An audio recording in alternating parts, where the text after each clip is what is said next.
My name is David Ajibade, and we'll be talking about how to keep your marbles today. How's that?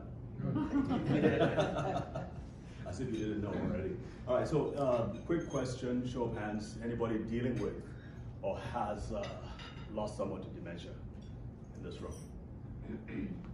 Okay. I'm very sorry for your loss. I mean, it's not an easy thing to work with, to live with. Some people, some of my patients and clients have lived for, they've 10 years plus dealing with it, and it's a very, very, as you know, very, very costly disease, both in terms of finances, but also energy, emotions as well. So it's one of my passions really to really teach people, not just healthcare professionals, but lay people, how to take control of your brain health. I know we're waiting for a drug, and some drugs have come out already that are doing some work, but nothing has successfully proven to be effective yet. A few drugs have come out, some have been withdrawn. So in my opinion, our only salvation really is to educate lay people. By lay people, I mean non-professional, non-medical people, on how their day-to-day lives, your lifestyles, the environment, how these all impact the health of your brain, and know how to mitigate the effects of these forces on your life. But probably more importantly, know how to strengthen. Everybody say strengthen your brain. Everybody say strengthen. Strengthen. Yes, please. Thank you. That's the key. We've got to focus on strengthening our brains, not just avoiding the things that are happening. So, hello. So that's what we were talking about today. I want to say a big thank you to Dahia for inviting me, and of course Matthew for making this happen. I appreciate it, brother. Thank you. Thank you, man. Yes, give him a round of applause, please. Thank you. Thank you. So it's a small group. We might be able to get taking a few questions here and there, so feel free.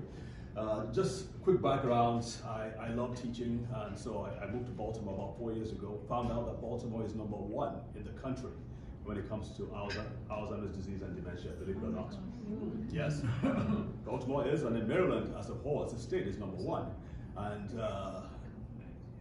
blacks have it twice as bad as whites, and I guess Mexicans and Indians will be in between there somewhere. And so I made it a point, I made it a duty of mine to try to join the Alzheimer's Association to really talk to people about why they have such high risks, blacks in particular.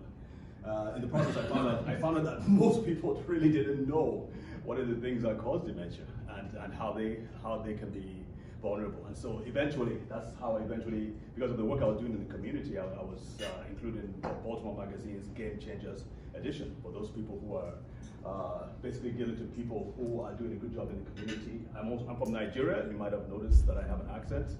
I still work I do a lot of charity work for kids with brain disorders. As a matter of fact, what I'm doing now evolved from treating kids with major brain disorders. And I basically applied the things that we had learned successfully treating brain disorders to strokes, Parkinson's disease, dementia, and so on. So it's been a great journey. And I also do a lot on TV. So I have a TV show that's been on for about 7 years in Nigeria. It's shown throughout Africa, and we won an award for that. So bottom line is that I'm doing things because it's who I am. That's what I really want to do, and I see that there's a great need for it. All right, let's start with shock and awe. Right. Can you all see that? So that's what this is. Alzheimer's disease is not just in your head. It's really an actual shrinkage of the brain mass, as much as a third, over 30%. All right, that's a lot of brain tissue. I gotta tell you, it's a lot, and it affects a lot of different things. And to some degree, you can understand why some of the people that you've dealt with behaved the way they did. It was an actual loss of brain tissue. We'll keep going. All right, so I like to start with the epilogue is the end, right? Prologue is the beginning. So let's start with the epilogue. Just in case you have to leave, I'm just going to give you the summary right now.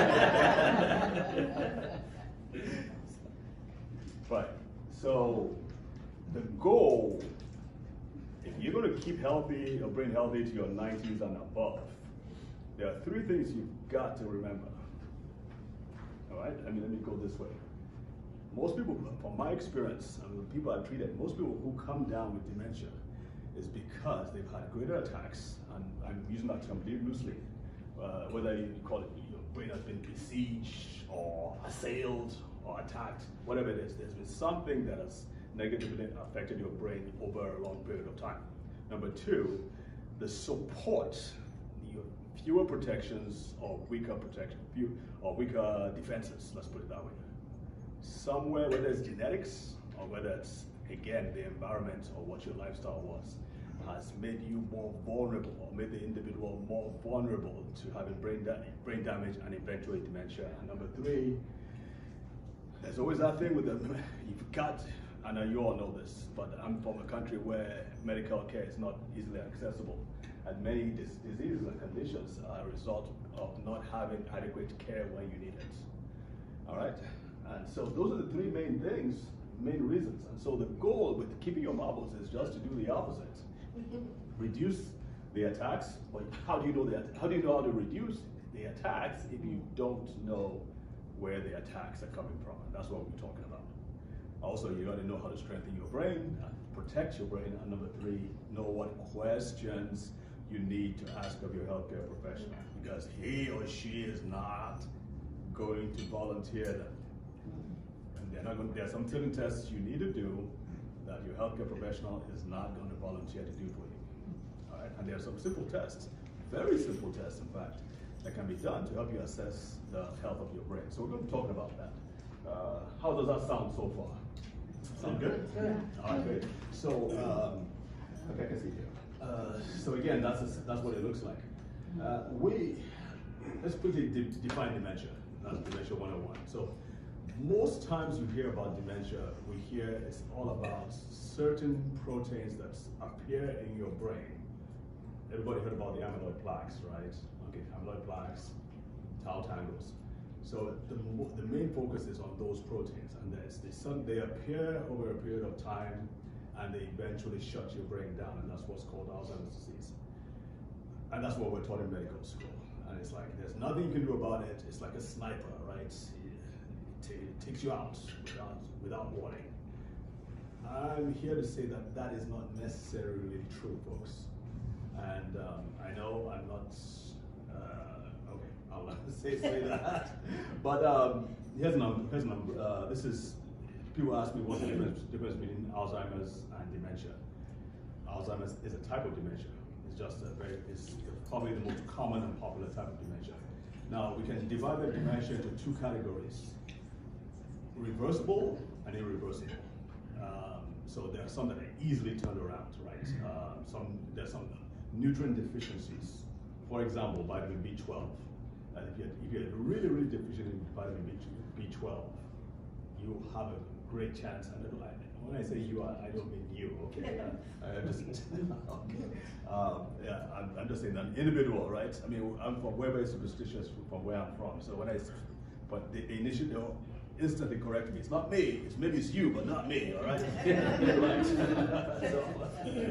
So everybody got it right so far. It's dementia, Alzheimer's disease is about 70 to 80% of all dementias.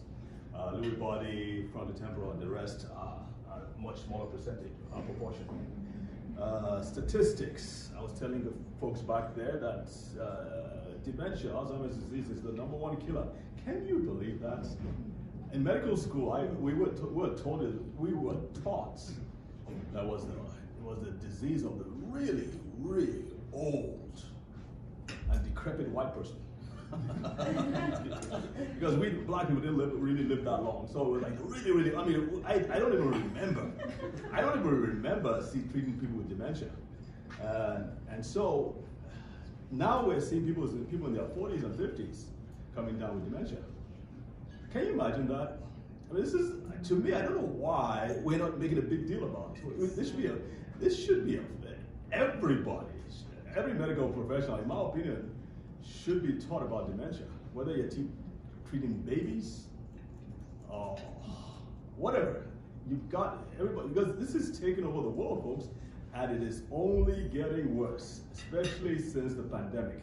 It's like it kicked into overdrive after the pandemic.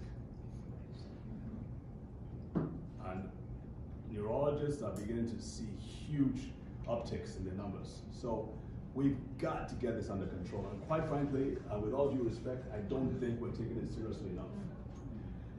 There's a term that we give to kids. I treat kids with sickle cell disease, which is also a very severe blood disorder. The term we give them is abiku, means born to die. Born to die because most parents know when you have a child with sickle cell disease, probably not going to live past 20. As a matter of fact, 50-75% die by the age of 5. Some are beginning to look at dementia as something like that, because once the diagnosis is given, it's a death sentence.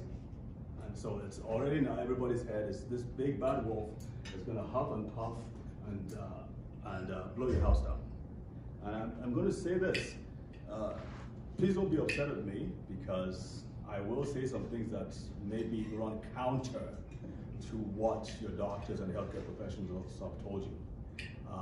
They come at it from a different angle. I come at it from a different angle. I focus on what it takes. You know my background, I mentioned. We deal with the poorest of the poor. I live in two worlds. I live in a city where you have the best healthcare professionals who I work with. Then I go back to Nigeria and I go back and forth, where you deal with people who have access to no such healthcare professionals. So we have to learn, I personally, if I was going to help these people, I had to learn what the basic fundamental principles were on what it takes to build a healthy brain and what it takes to repair a healthy brain without access to the MRI scans, the PET scans, and all those things. So before you judge me, please bear that in mind, that I'm coming from a different angle, and this may be helpful to you, especially in your daily lives.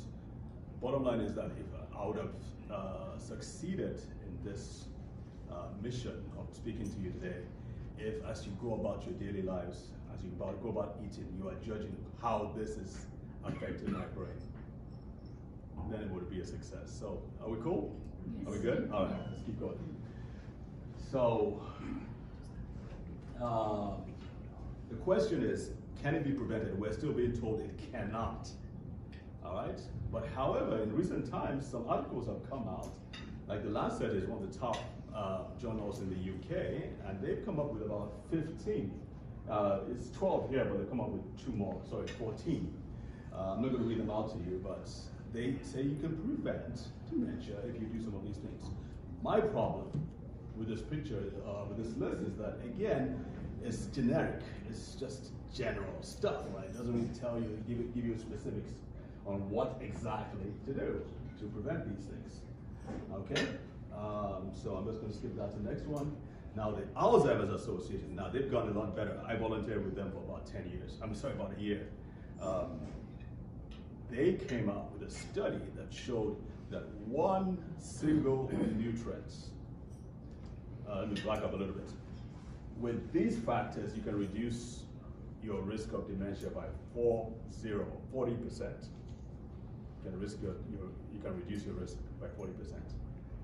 With the Alzheimer's Association, they came up with a study that just one single nutrient could reduce your risk of dementia by that same percentage. No, I'm not going to tell you what it is. Not yet. All right? Build that suspense. I will tell you, but we'll get to it. All right, so that's the. If you don't have that number, please do. They're doing a great job. Next to the government, they are the highest funders of dementia research. And so, what's your name? Jeff. Jeff. So Jeff, you're riding. You're part of the bicycle group, right? I joined a team for the Ride Day Alzheimer's. It's in May. There's a National Capital Region that's held in various places in the country. It's a fundraiser. 100% of the donated funds goes to research. Nice. Some other organizations cover the overhead, but it's physical challenge, but also a good fundraising So if opportunity. you want to join his team, All right, so go to or bike. you want to sponsor him. 10, 25, 50, 75, or 100 miles. And it's Loudoun County, very hilly, but it's beautiful and nice activity. Wait, did you say 100? Did you say 100 miles? Not me, I'm doing 50 miles. Main distance, May 3rd. May 3rd. Okay. Good on you for doing that. We need more people being involved in this. Thank you, sir. All right. So, yeah, just to remind you that just in case your doctor has not told you, and I get this a lot when I speak, especially in high-end places. Sorry, folks. It's like, my doctor is the top 5% of neurologists on the planet. If he hasn't told me this, then well, you're full of, you know what? And they're like, you don't know what you're talking about. I'm like, yeah, okay, got it. So, try getting your doctor to go do what I'm doing in Africa and see how well he does without all the fancy equipment and medications, right? Okay, so I think we have to really help people understand how the brain works. Because if you understand how the brain works, and I'm not talking about neuroscience master's degree, I'm talking about some of the basic things that the brain has to do, or how it does what it does. And it comes down to one thing, and that's what is known as the synapse on the left. That's your right. On the right side there, that's the basic unit of the brain. It's called a synapse. Now we have about 86 billion brain cells, right? And these brain cells, for them to function, whether it's remembering something, whether it's eating, digesting, there's nothing that happens in your brain and body without these two brain cells coming together. So I have, that's why I was waiting for it. That's why you guys got this real quick. So we have a picture here. I just want to show this real quick. So that's the brain that we talked about. And then you've got the synapse, okay? So there's a signal that comes from one brain cell, it's received by the next brain cell, and so on and so forth. One brain cell can be connected to about 10,000 to almost 40,000, depending on which part of the brain it is. And it's all about function. It's all about connecting the different brain cells. This has to happen. It must happen properly. So sometimes you might have problems with recall, and you're trying to remember a name or words. The knowledge is there, the information is there in your brain somewhere. The problem is the connections, right, to bring them out. I need you to stand, maybe you should stand here as a viewer. That would be very helpful. Well, we could Okay, we can do this. Oh, there you go. I love it. So that's what happens. It's got to happen. And we're now beginning to find out that in dementia, Parkinson's disease, Lewy body, whatever it is, there's something going on along the way here. All right? So I like to look at it this way. So you got the basic family unit. I used to say mother, father, kids, and I was reminded that not everybody has a mother and a father. So so I say parents now. So you got parents, and you got the kids, right? That's really what it is over here. Strong families make strong communities, make strong cities, states, nations. Same thing, strong synapses, strong brain cells. It's not just about the individual brain cells, it's about the synapse, the connection. That is really what is going on when we're talking about dementia. We're talking about dementia now. So that's the network there. And I like to use examples from the outside. So connections, what we now know, there's a Harvard study that came out recently that showed over 80 years, some of you may have heard of this, that those who have the healthiest, most successful lives are those who have the best quality relationships and connections, right? Okay? As it is without, as a general rule, connections make the difference. The greater the number of connections, the better your life. Same thing with the brain. The better the number of connections, the better your life. And as a matter of fact, this man here, so when they studied his brain, everybody knows who that is. When they studied his brain, they found out that one of the things that made him such a great genius of a man that he was because of his brain cells had lots of connections. In fact, 4 times the number of connections the average individual had. Okay. So connections are the rule. The network is the rule. But so the more connections you have, the better. But that's where the problem lies. These connections take up a lot of energy, a lot of power. What is that? It's the energy empowerment. What's the what? Phenomenal. I know, right? I know. Okay, good. Thank God that was just a glitch. All right, so let's talk about energy in the brain. All right. Now, so this, see this number over here? Okay. This is not when the world is going to end. Okay. Promise you. I used to tell this. I used to tell this joke. When I started telling this joke, 2025 was a long way away. I'm like, now it's like next week. And I'm like, goodness, I gotta come up with a different joke now. Like, I can't use it anymore. All right, so 2 stands for the fact your brain is 2% of your body's mass, and yet it requires 20% of the energy, the oxygen, the glucose, the nutrients that your entire body requires. At rest, it can go as high as 25%. So your brain is an energy hog, and the point I'm trying to make is that because your brain requires so much, if it's not getting what it requires, you're going to begin to see glitches. And if that is not addressed, then the glitches become more, shall we say, more common, more regular, more frequent, and eventually you have a problem called Alzheimer's disease. Does that make sense? Now here's another number for you. Over 80%, well, 60 to 80%, forgive me, 60 to 80% of the energy that your brain requires goes to synapse maintenance. That network we just showed you, the majority of the energy that your brain requires goes to maintaining that synapse, that network. So if you have enough energy, so let me think. So if you have enough energy, those synapses are maintained. I like to look at it this way too. Same thing with countries.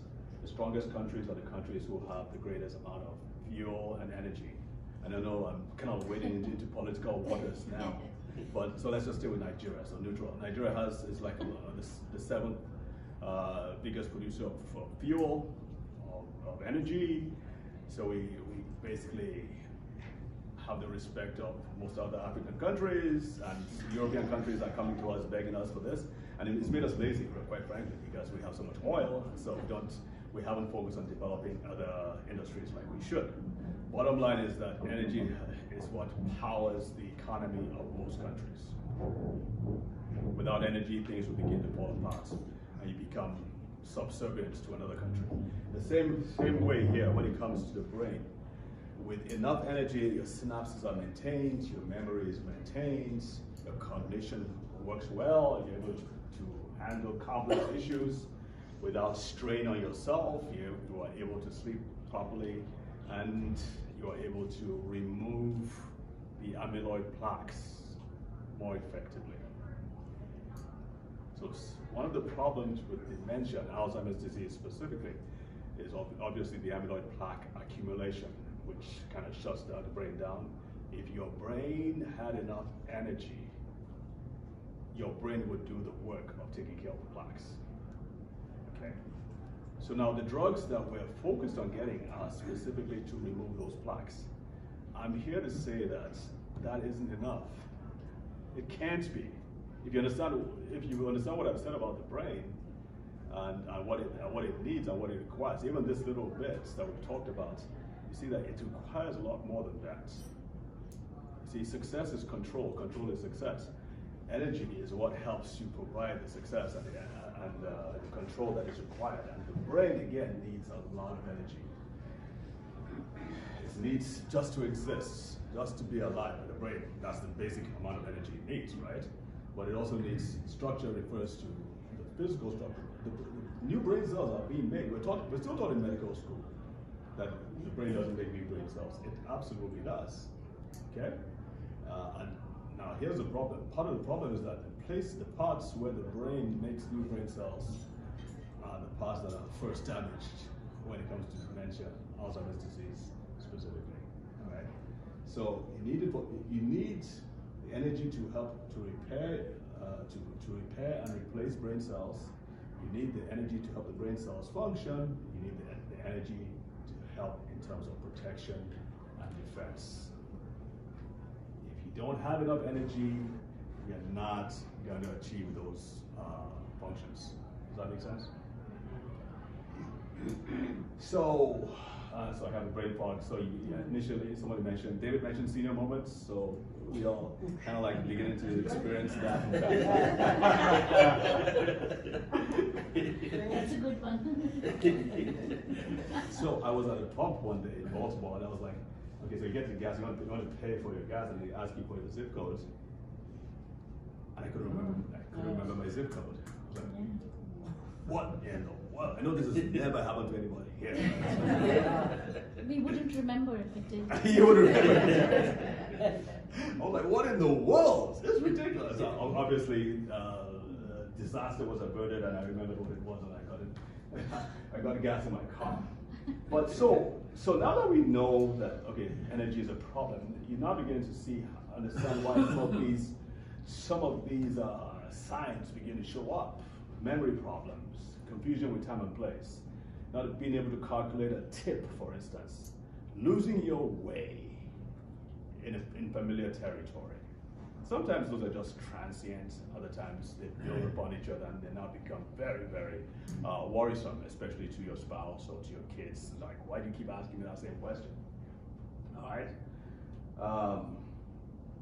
Okay, anybody want to take a picture? Okay, I'll move on to the next one.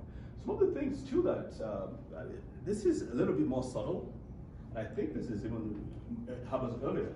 Just not being able to handle your emotions or your mood better. Those may be early signs that dementia may be setting in. Also, not being able to follow a conversation. I had a lady, she's a psychiatrist, and she was already beginning to have signs of dementia, and her problem was she would be with a group of friends, and then they're all talking, and she wasn't able to follow the conversation. And she thought she was losing her hearing. So she went to have that checked, and hearing was perfect. And later on, she now figured out what the problem was. Fortunately, she knew what to do, so she was able to reverse it. But those are just telling signs for you. So the question, of course, what do you think the question I'm going to ask is? What would be the question? How to prevent. Yes. Yes. But more specifically, how do we ensure, or what causes your energy to drop? How can we improve brain energy? Because that's really what it comes down to. That's really what it comes. So let's start with what causes energy to drop. So I came up with this list. This was after speaking and teaching in Baltimore for over a year. I was like, you know what? We need to make this simple. Let's put a framework together so people can remember, make it easy for people to remember. So I called it the Dirty Dozen, and if you notice, they all start with one letter, right? Yeah. The letter I. That's pretty cool. Hey, Matthew, what do you think? So I started with 5, and it was like, wait a minute, I. Let's keep going. And we came up with that. So I had to finagle a couple of things, right? You know, that screams of someone who's worked in research long enough that you've come up with a lot of acronyms. I recognize the sign. Guilty. Yeah. So and two, I also wanted to make it again, make it easy for people to remember. So for the life of me, I couldn't remember all 12. I would like get to like 10. I'd be like, wait a minute, what was 11 again? And I came up with these things. So finally, I was like, okay, let's break it down. Just chunk them up to like groups of 4. And then so when I divided into 3 groups of 4, then it made sense. So I can reel them out now, but before I could not. I promise you. So this is how I kind of look at it, and it's like, and when I see patients and when I deal with conditions, you can tell just by listening and talking to them. You can see how they came to get dementia, and it's never always the same track. It's I mean, there are some common things. Common things are very common. Like I said, they taught us in medical school, but there are a whole variety of things. And so again, it's so important that we teach people these different things so that they can see where they are vulnerable. and therefore take the necessary precautions to address these things. That's, I can't overstate them. I like to see them as feeder cells. They're kind of like two terrorists. You got the feeder cell. There's different groups. They feed the terrorist groups. I see these as the terrorist feeder cells when it comes to dementia. These are the big top things. I can divide a lot of things. I mean, each of them will take about an hour or so to go. That's why I do a class where I go over each aspect. But it's kind of like it gives you an overview. Let me ask you this: does any of these stand out to you? If it does, just shout it out. Just let me know what sticks out. What do you think?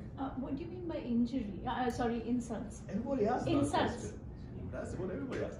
So it has to do with toxins, whether it's environmental toxins, excess alcohol, smoking, body care, mold in the house, what do you call it, herbicides, glyphosates.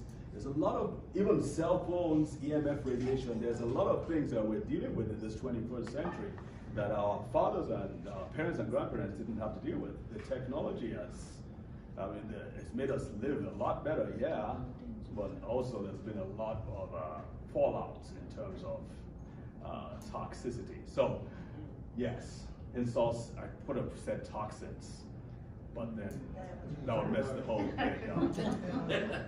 Okay, so I'm sorry. Anything else? Is isolation social isolation? Yes. Yeah. Yes. We're beginning to see some big things in research actually showing brain shrinkage for those who are dealing with loneliness and so on. It happened during COVID. A lot of people we know. COVID messed a lot of things up. I mean, both the virus itself, the direct effect of the virus, and the response to the virus messed a lot of things up, unfortunately. Give a quick example. The virus, many of you probably heard that many had loss of smell. And so loss of smell, the virus attacked. The smell part is also the part that also makes new brain cells, by the way. So I've lost my sense of smell. I had long COVID. I still haven't got my smell back, and it's been 2 or 3 years. Is there any way of getting it back, or this? Never say never. Everything is possible. I know of a friend. I know someone who is dealing with. He's in Howard University, but they're finding ways to retrain your nose using fragrances, certain fragrances. And I'll try and get information for you. Okay, great. Certain fragrances to retrain that sense of smell. But yeah, I would not take loss of smell lightly at all. It significantly increases your risk. In fact, they say it's actually a sign in some cases. Now, it could just be isolated loss of smell, but in some cases too, they're also saying that loss of smell is it's more like a canary in the coal mine. It's a sign that something is going on that you need to address. So yeah, please take that seriously. Hearing loss too is another thing that people say. Okay, so let's move on. I have these 3 pictures here just to show there are 3 demographic groups. Again. Come on. Okay, sorry about that. Okay, all right. So there are 3 groups that have twice the risk of dementia as the rest of the population. 3 groups. Military veterans, blacks, and women. Okay? Now I belong to 2 of these groups. And just for clarity, I'm referring to the military veterans. Okay. Which 2? You could have all 3. I could be all 3, true. Yeah, I know, seriously.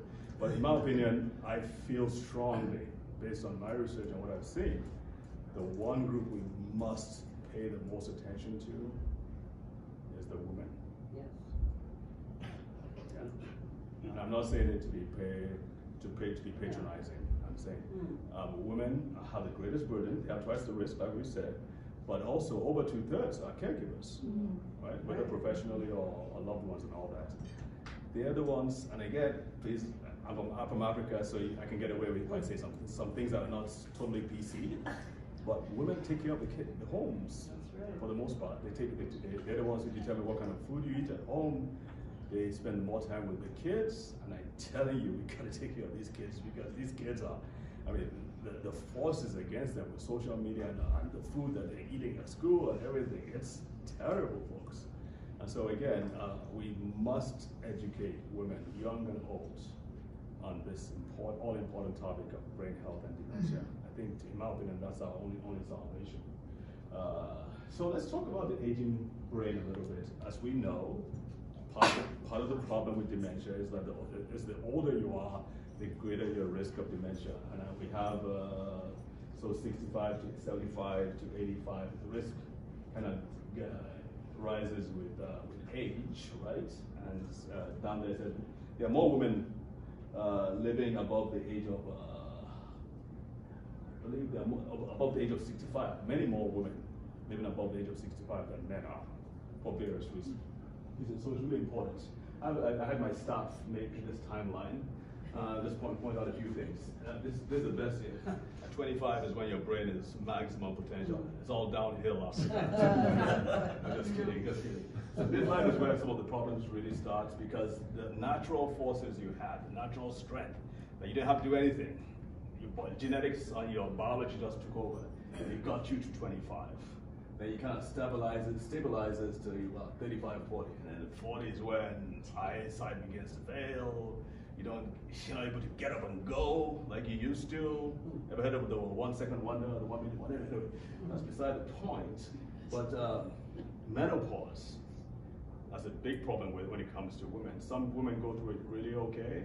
Others have some very, very terrible experiences. And a lot of that has to do with the hormones, the drop in hormones. What we now know is the hormones are certain hormones like estrogen and progesterone, which are lost or which reduce or they plummet. Levels plummet during menopause. Estrogen is probably one of the most powerful protectors of the synapse that exist. So your levels drop. And it's, like I said, in some women it's really bad. I've seen some of them. I've had to deal with it. It can put you below a certain level where your energy levels are so low, and again, makes you more vulnerable to things like dementia. And unfortunately, from what I've seen, most gynecologists, those are the doctors who take care of women, right, are not trained in how to successfully help a woman navigate menopause. So I find it's just 1 in 5, and they're the people women go to when they have problems, and yet most of them are not trained well in how to handle it. So we have a problem there. They show clearly that energy levels, they show on PET scans and MRI scans, the energy levels in the brain of a woman who has past menopause or is going through menopause compared to one who has not. And you can see the clear difference in terms of energy levels. It isn't well managed, and there are things that can be done to manage it properly. Okay, so that's done with that. So let's talk about part of the flyer. I said we'll talk about some shocking causes. I've mentioned a few. So I need to be faithful to what the flyer says, right? So we've mentioned hearing loss and smell loss.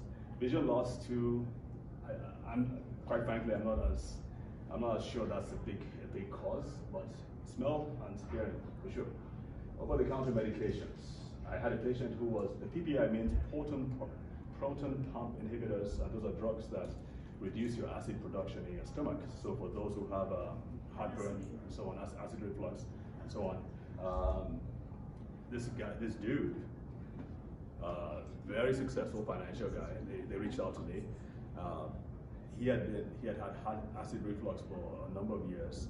He had been on these proton pump inhibitors for 40 years. 40 years.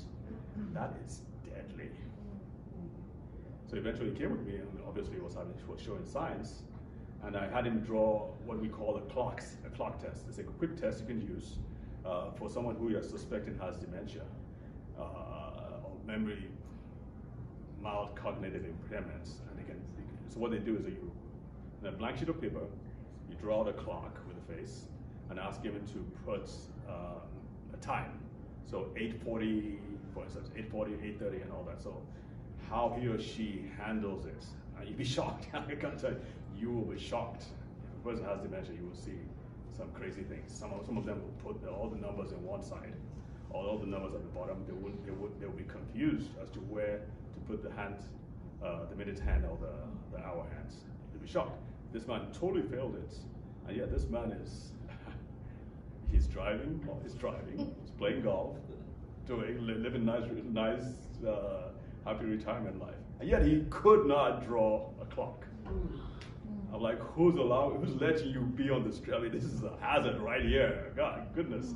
Obviously, couldn't do it. We couldn't say anything other than try to help him out. But that's what we're dealing with, folks. Another thing I want to talk, because some of you are a little on the older side. I'm not talking about you, right?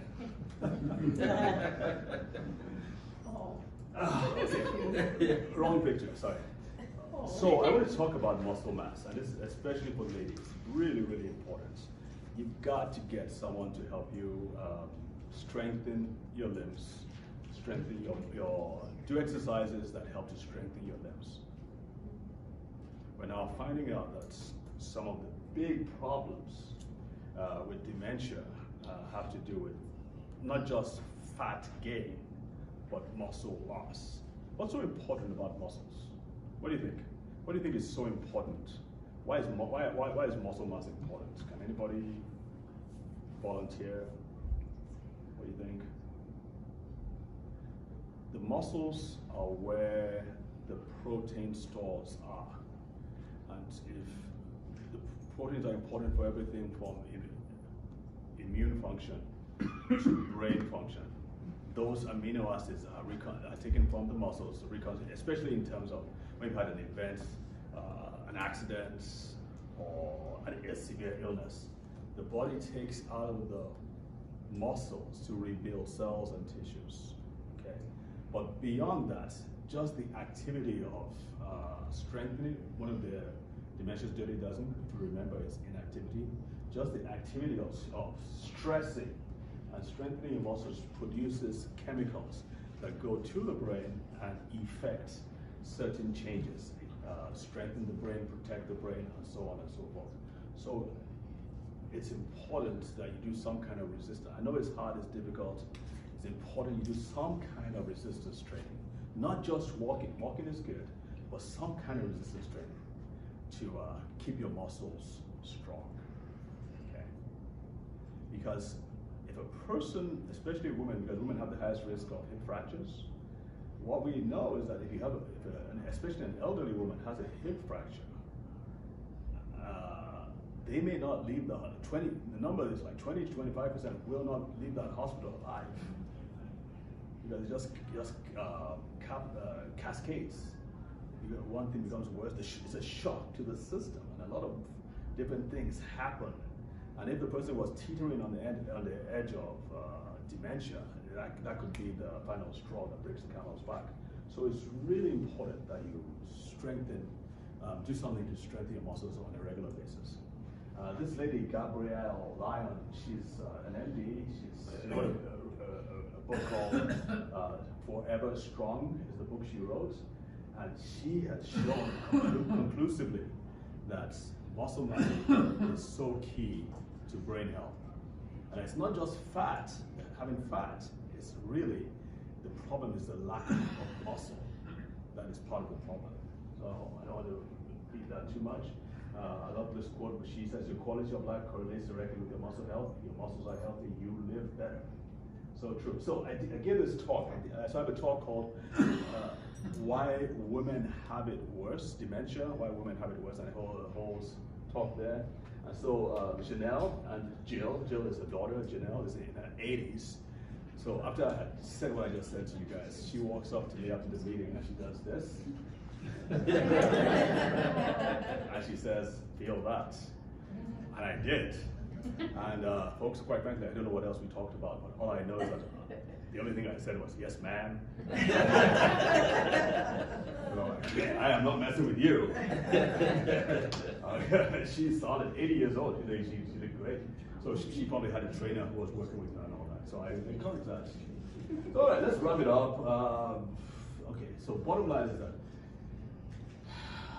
it is possible to prevent dementia, even if you've started, even if you're already seeing signs. There are things that can be done to strengthen your brain, to protect your brain, to help your brain recover.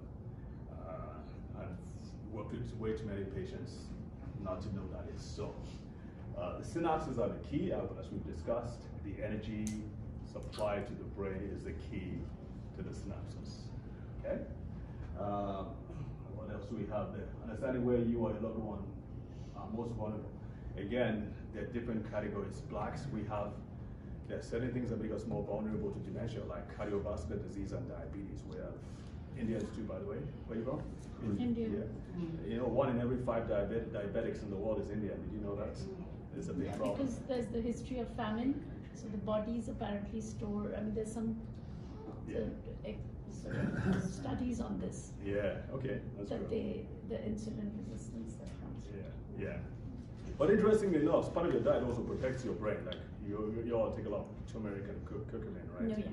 That's very protective of the brain too. So you don't have as, considering the fact that so many of you have diabetes, dementia should have skyrocketed, but it's not. So there's It's something hard to about. tell.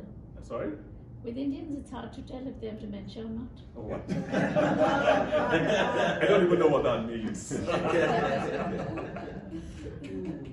We got to talk about that afterwards. Okay, so it has to be specific. Education has to be specific. We got to educate. We can't just do the whole cookie cutter approach and just teach. When I went to the Alzheimer's Association, I was like, you guys need to teach black people this, and this. And they were like, where are you doing it? And basically it was the same class. They were teaching everybody the same thing. And I was like, this is not going to work. We're different. We're biologically different. So we got to understand where those differences are and address those differences. So a different class for women, different class for men, different class for blacks, so on and so forth. Yes, there are general principles, like what I'm talking about today. These are general principles. But if we're really, really, really going to get the solution, if we're really going to make a dent in this like we should, then we've got to think in terms of specifics, demographics. The devil's in the details. I can't be, okay, so I promised I would. And the study, has anybody guessed what nutrient it was? What nutrient they found out protects you, reduces your risk of dementia by over 40%? Does anybody know? Not vitamin D, but okay. Vitamin D. Vitamin D. Vitamin D, your levels of vitamin D are optimal in the body. You have a 40% less risk of dementia. Now think about it. Now think about what I've just said. This is probably one of the cheapest nutrients you can get. I mean, if you go on Amazon, you can get like 6 months worth for less than $10. Yeah. And yet, I've been attacked. I've been pilloried. I've been ostracized, but just for making that same statement. I don't know what it is, folks. I don't know why there's been such a war against vitamin D. The risks, the rewards are so much higher than the risks. If you, the only thing that people are concerned about when it comes to vitamin D is calcium levels. So vitamin D it increases your absorption of calcium. Okay? So if there's if you take too much, you can have higher levels of calcium and therefore increase your risk of kidney stones. But there's an antidote to that. So you can so there's something called vitamin K2. Have anybody heard of vitamin K2? All right, so vitamin K2, what that does is that it takes the calcium and from the blood and drives it into the bones and the teeth. As a matter of fact, in Japan, the way they treat osteoporosis is high levels of vitamin K2. So I recommend, especially in the Western world, in the US, there are combination packs that have vitamin D3 and K2. So in the US, so you can actually test your vitamin D levels. I guarantee most of you, your vitamin D levels will be in the, there's a bad word that came to mind, but Matthew has warned me that I should be very careful in this group, so I'll just say that it's in there. It's below what it should be. So what strength, I have a deficiency. Yeah. What strength should I be taking of vitamin D? So I just take it off the shelf, from CVS. I can tell you what I tell my patients to tell. So this is not, I'm not giving you medical or direct medical advice. You got to preface all this thing. You got to cover yourself. So this is winter time. Most of you, even if you went out in the sun naked, you you wouldn't even be getting enough vitamin D because something about the tilt of the earth during winter. So the rays that you need are not making. So I recommend to my patients, especially my black patients, nothing less than 10,000 international units a day. So during the summer, I recommend 5,000. And usually they go and test and they find out that, yeah, their vitamin D levels are low, and this is what they found out has worked. I've studied it extensively. I've studied with the authorities in the field. Now your doctors are going to say that's way too high because the recommendation is what? 800 international units. To me, that's nothing. That doesn't work. I mean, I've tried that too. It doesn't work. Let me give you an example. If during the summer you go out in your swimsuit, having as much as your body exposed, and yes, white people have to be careful because of the risk of cancer. But if you go out into the sun for about 30 minutes to an hour, do you know how much vitamin D your body will make? 15 to 20,000 for 1 hour. Now for us blacks, it takes like 6 times that much of time. But bottom line is that your body will make it. So the question is, if your body will make that much, why would you be afraid of 10,000 international units? Your body needs it. I think they came across that number, that level because they were afraid of bone osteoporosis. But vitamin D is extremely important for a lot of other things, including immune function, cardiovascular function, and of course, brain function. I have a whole class that I teach on specifically on vitamin D and the brain, and you would be amazed as the role vitamin D plays from conception.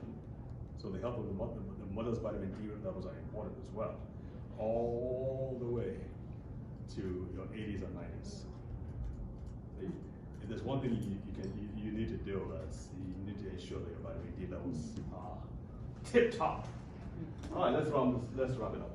I know I said that before, but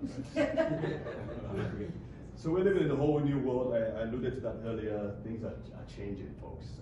The numbers have been stepped. In the last 2 years, they've increased their predictions, so it's going to be much worse. This is from the Nature Medicine. And what worries me also is that it's going to triple among black people. And I see almost nobody talking to black people about this thing.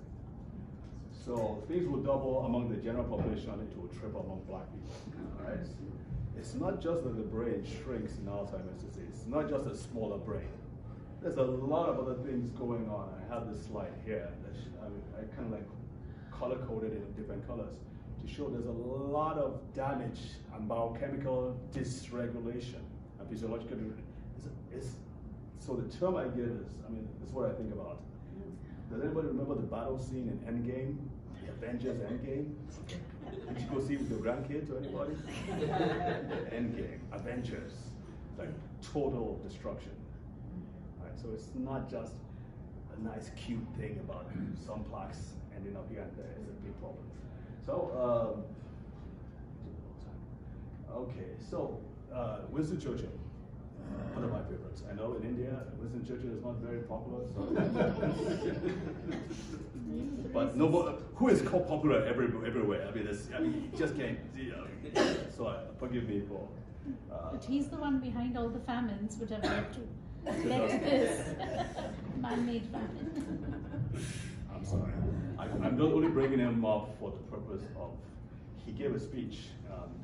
If any generally people say that this was the one indispensable figure in World War II. Without him, everybody would probably be speaking German by now, right? And he said, "Give us the tools." It was after the Battle of Britain, and he was like begging the U.S. get in the war. If you can't get in the war, please help us. They had the manpower, they had the skill. They proved that during what they call the Battle of Britain, when the Royal Air Force overcame the Nazi Air Force. So they were able to fend them off, but they knew their time was running out, and they were begging for tools from the US. Because again, they had the manpower and they had the skill. I feel in the same way, your brain is saying the same thing. I know what to do. Give me what I need to fix this problem. And many times that cry is left unheeded. All right, so like I said, I have a course. We've gone over this. This is what you need to do. Just those three factors. You can keep that in mind. Reduce your attacks, but you need to know where the attacks are coming from. Increase your strength of the brain and know what to do with your doctor. You can succeed. We also need to educate healthcare professionals. So you have some tests that you need to do. We've run out of time. Oh, could you just go back to the vitamin? Okay. Articular tests. These are simple tests that everybody needs to take to ensure proper brain function. You don't need to spend money on an MRI scan, CT scans, because they really won't show you much unless it's super sensitive, and that costs a lot. But this can give you an indication of where your brain is at. I know that's not proper English. I know some English teachers here will probably don't end with a preposition. Isn't that what they always say? But It's bad in the preposition. Yeah. thanks, David. Thank you. Everybody got it? Okay, good. So this is what we want to do. We want to go from this to this. And with that, thank you so much for listening. So some of us will stay. Thank you. I'll just leave my information up there too, just in case you want to reach out. All right, so any questions? David? Yes. Mandatory retirement ages. So I think that's the rule. Bus drivers must quit when they're 55 or something, and airplane pilots 60 or something. The Methodist Church makes pastors retire at age 70, and I think the Roman Catholic Church tells archbishops who at 75. Do you have an opinion about mandatory retirement ages? Depends on the job, though. I honestly feel people need to work as long as they can work and they have the children, especially men. And I don't want to be male chauvinistic here, but men don't tend to do as well when they retire as women do. So I would say, as long as you're functional and you can do it, you need to keep working, or maybe have a lesser load, or retraining in another area. But in my opinion, people need to be working as long as they possibly can. Is that because of the Well, brain activity, you mean? Or the constant stimulus? Not constant, but the brain needs stimuli? constant does, stimulation, for sure. Yeah. Yes, sir. So you had that 2025. You Yes. have explained the 25. Yeah, so at the rest is 20, the energy needs are like 20, but when you're really working really hard, it can go up to 25%. Yes, ma'am. Maybe I missed it, but when you were talking about the Alzheimer's study, of the various factors, I didn't see sleep deprivation. Insomnia. Yeah. Oh, okay. He'd written insomnia. Okay. So the other thing, I had a quick question, because I have constant insomnia, but I take a lot of, melatonin and all of the others. Do they have any long-term effects? You mean negative? Negative. No. I take like 30 grams of melatonin before I go to bed. Sometimes I take Really well. Sometimes I take it again at midnight. That's not advisable. That's fine. So before you jump to melatonin, I strongly encourage you to make sure your vitamin D levels are optimal. Oh, I've been taking vitamin D for years, but you've been taking, but what your tests show. I think because he does take blood tests now and then, so I'm assuming that he's. Yeah, you can't monitoring. assume. You got to know what your vitamin D levels are. I You got to was- assume what your vitamin D levels. So the range is 30 to 100. They say if you've got 30, you're fine. But not for the brain. For the brain, it's thinking about closer to 70 and above. To have good enough vitamin D that your brain needs, you have to come at 70 and above, right? I mean, most doctors will say that's ridiculous. Just stay at 40, you're fine. No. The doctors who know who treat you and they understand how vitamin D works, especially those who treat sleep disorders, they realize that they don't get results under the patient's blood levels at 70 and above. That's still less than 100. Some doctors say it's nothing less than between 100 and 150. That's their own thing. But let's just go with what the standard recommendation is: 30 to 100. The closer you are to 100, the better. So if you can get so next time check your D levels, and if it's not above 70, then that's one of the reasons why you're struggling with your sleep. I mean, okay. Yeah, I agree. I had magnesium deficiency and I started taking the medication, and it's like, as long as I take it every day, the levels are, they've tested and it's perfect. Okay. So these medications do have an effect, I agree. Melatonin is not a medication. No, no, Melatonin is- magnesium, no, I know melatonin Okay. is different. Okay. I just wanted to know about any adverse effects, like I take antacids because the specific pantoprazole has been prescribed, so I'm supposed to take it before meals, so I'm wondering, do they have long-term, like you've said that there's long-term issues. Yes, So I shouldn't take it. 6 months, you probably need to look at 6 months is what they're now saying that you shouldn't take it for longer than. So if I mean now fortunately in this 21st century, there are things that can be done to help to repair the lining of your esophagus and your stomach. So there are other solutions to that. Like, you don't want to give it. Yeah. We can talk about that. Yes, ma'am. So, like I just was at the doctor last week, who always is telling me to take vitamin D, but Good, none of smart the- guy or gal. but I don't remember it, like, can you just walk in and say, I wanna have, when you run my blood tests, can you please test for vitamin D? They usually do that though, the I've GPs. But they go over, I've never, like, I feel Yeah, like that's many something- doctors do not. It's not a common thing. In fact, some people are warning against it. I mean, I tried to get, when I got to Baltimore, I tried to get my test, and they were like, yeah, the primary care provider, she was like, yeah, we need to talk about that. And she's like, yeah, we don't routinely do this. It's like, we just assume people are okay and all that. And it was some kind of ridiculous answer. And I'm like, I'm black. I should know what my vitamin D levels are. So what was your question? Well, so at the end of all that, sorry, is there a certain, like, can we come to you and say, test us all that battery of tests? Like, what's the magic word to ask our doctor to test for these things if they're not already testing?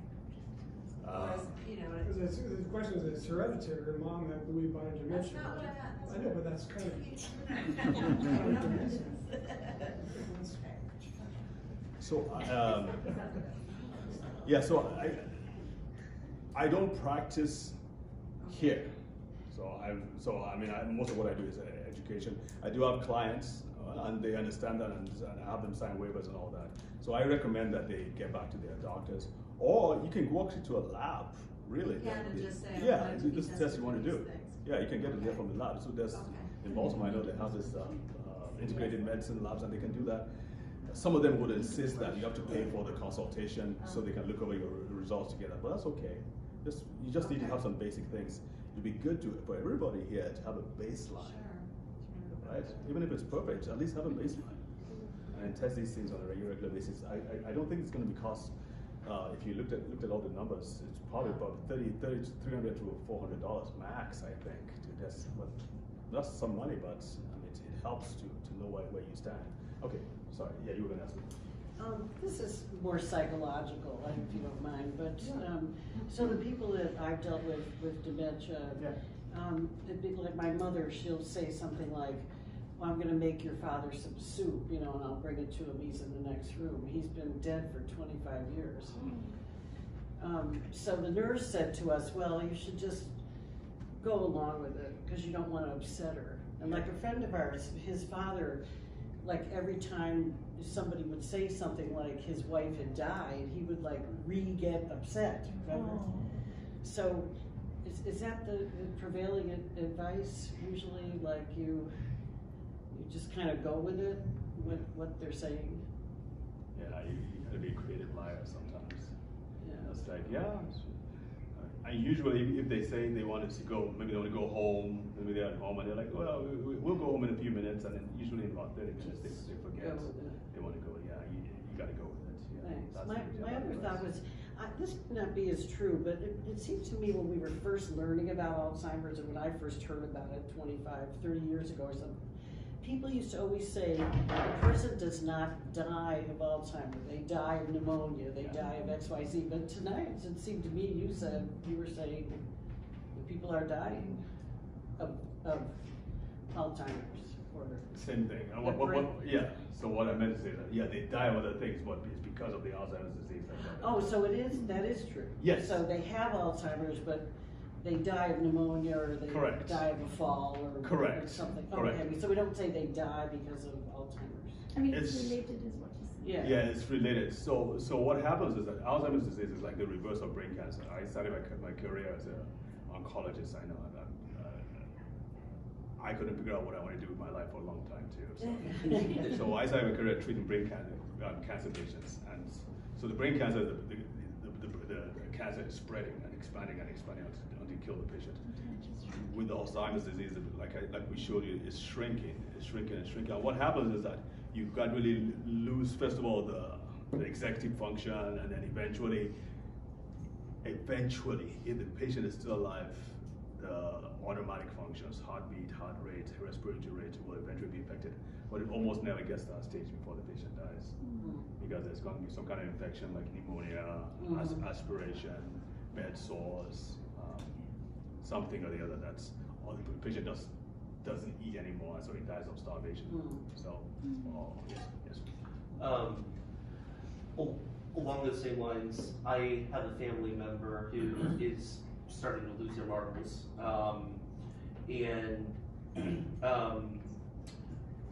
what's the proper way to have a conversation with them to say, I think you should do X, Y, Z, I think you should get tested, I think you should do this or that? Tough one. Everybody is different, right? So depends on what your relationship is with the person. I mean, you can start with saying we just need to do a general test. Yeah, old, some, maybe don't say that. My mom's young. I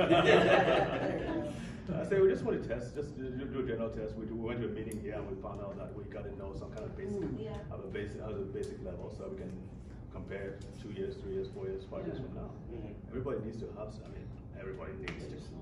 Yeah. I mean, if you're in Nigeria, probably again I keep on referring to Nigeria because we don't have all these tests. All these tests we're talking about, they have to ship them abroad to get those tests done. But you guys have access here, so there's got to be a way to figure it out.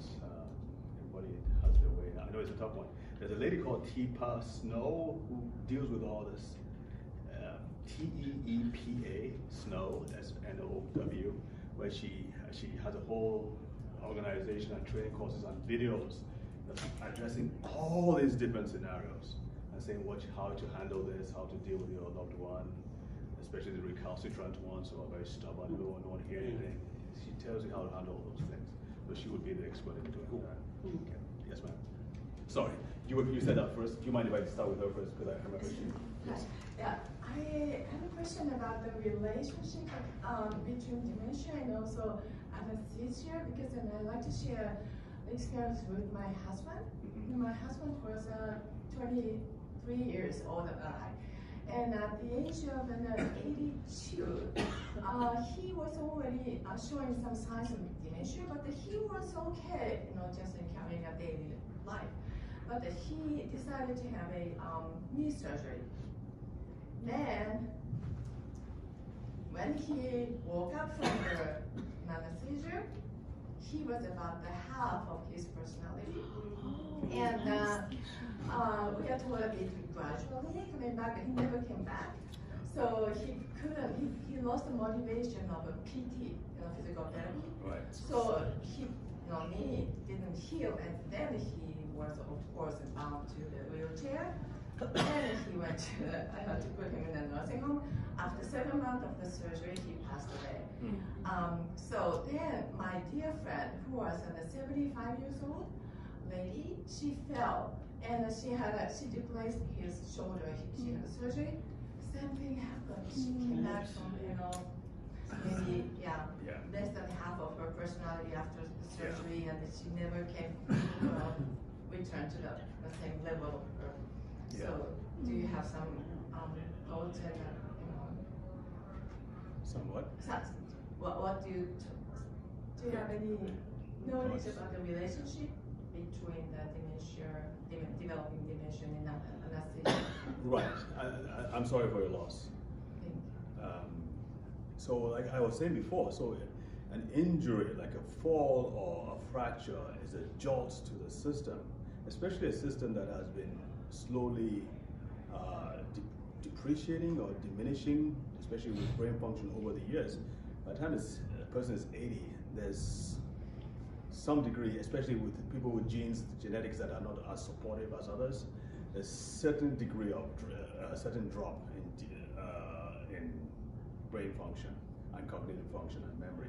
So once that jolt happens, where you break a fracture or you have a fall, that itself is a shock to the system and can tip you over. And then when you add a surgery where you're dealing with general anesthesia, that is toxic to the brain too. It's just that for younger people, we tend to recover more quickly because our detoxification systems can clear that out. But for older people, it's harder for them to deal with that, especially after an injury and an insult like that. So it's a combination of things. Now I learned something, but at the time of the surgery, there was nobody was explaining that risk. Yeah. So I just wonder if you know something about that. Yeah. I mean, definitely, if somebody I know is going through that, I would load them up with quite a few things just to buttress and strengthen them so they can come out of that. Sure, I would definitely comes. And one of them obviously would be giving them massive doses of vitamin D plus omega-3s as well to be able to deal with it. Yes, ma'am. Have I answered your question? Okay. Yes, ma'am. Sorry about that. No, I'm so sorry to hear your story. Let's turn this off. I think I don't.